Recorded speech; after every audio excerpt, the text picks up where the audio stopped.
Welcome to the Abel Speaks podcast, where we speak to commonly asked questions by parents who have received a life-limiting diagnosis for their child. We're Daniel and Kelly Crawford, and we're glad that you've joined us. Okay, as we dive back in today, we are also sort of picking back up from where we left off in episode 11, which, if you missed that, was about preparing for the hospital experience on the front end of your baby's birthday. And so today's question is, once baby's birthday arrives and it is go time, how did you create meaningful memories on Abel's actual birthday? And so once again, it's helpful in our minds to kind of have categories and different ways to group these suggestions together. And so we're going to do that again in kind of 4 categories. The first one really is short and sweet, but it's photos and videos. Yeah, we had a photographer come and take photos for the birth as well as the few hours post-birth. And then she actually came back a couple days later and came back to the hospital and took more photos for us. And so those are just sweet memories that we have forever and get to hold on to and look at and pull out whenever we want to. We get to show our other kids photos of Abel, which is really sweet.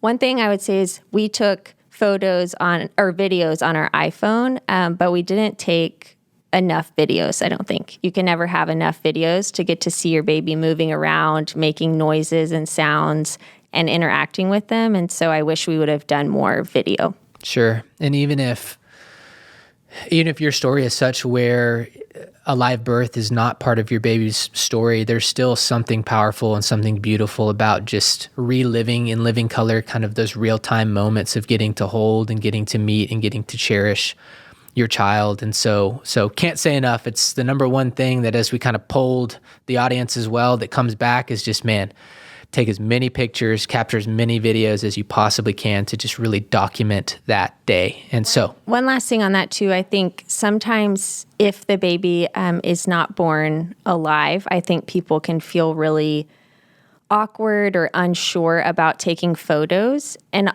all I would say to that is just, you never have to look at the photos, but you can never get that time back.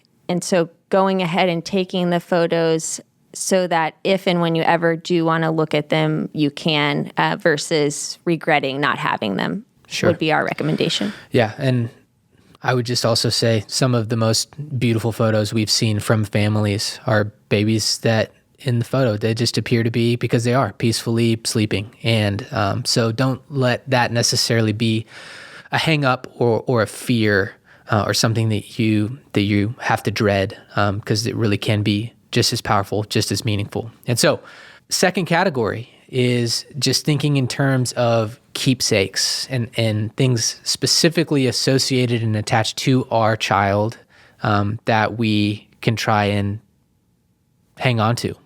And so what are a few examples of that?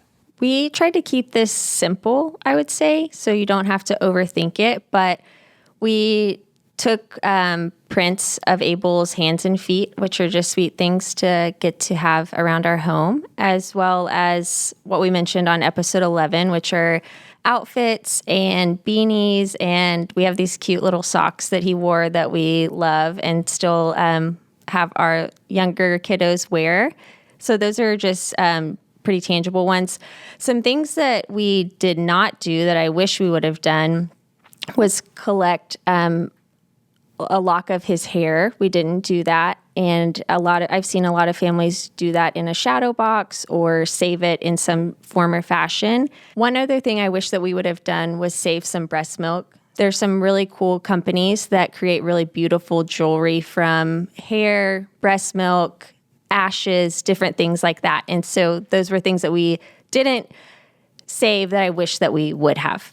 Sure. And then just as we talked about some in episode 11 and thinking through outfits and beanies and things like that, those are things that were sweet to kind of pre-select and think through, but also to hang on to and even reuse down the line with other kiddos.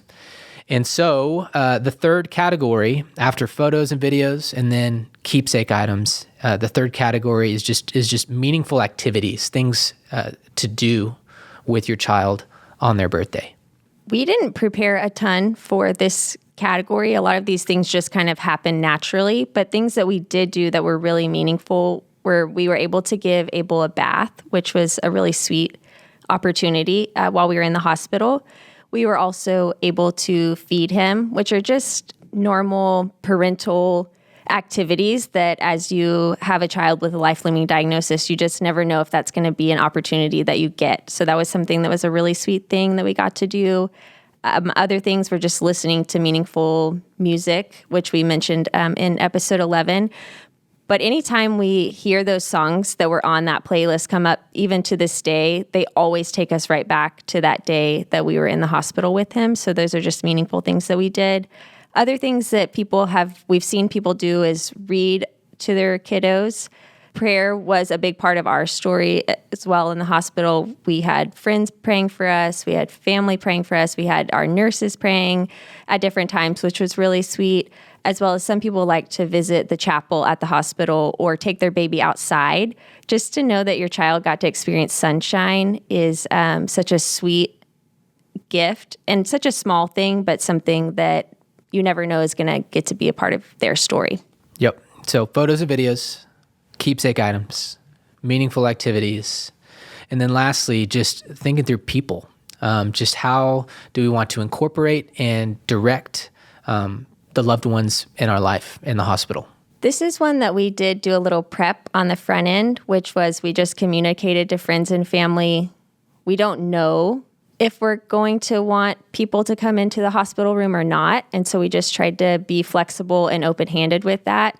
On the day of his birthday, there was such joy, and it really felt like a celebration. And so it was such a gift to have people come into the hospital room, encourage us, get to meet him, and getting our friends and family that were able to meet Abel. Now they can still say, oh, remember when he did this, or remember what his toes looked like, or remember when he pooped for the first time, or whatever it was, And so to have other people get to talk about your child in that way is a real gift. And so holding that loosely, and if that doesn't feel like a best fit for you, that's okay. But also just knowing that it can be a real sense of support during that day, but also in the days to come. And then two other people that were in the room for us were we had a doula with Abel's birth, which was such a blessing. And then we also had a photographer in the room taking photos. Yep. And yeah, that would be something that we could have logged probably in the prep episode as well. Just that idea of how do we want to think through visitors.